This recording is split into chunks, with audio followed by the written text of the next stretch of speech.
Hello guys, ఈరోజు మనం మా అమ్మ చేతి ముద్ద భాగంలో టమోటా రసం చేసుకుంటాను.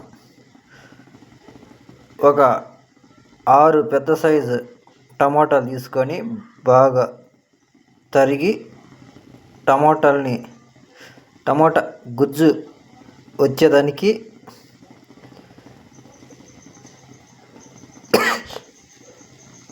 మనం ఉడకబెట్టుకుంటాను.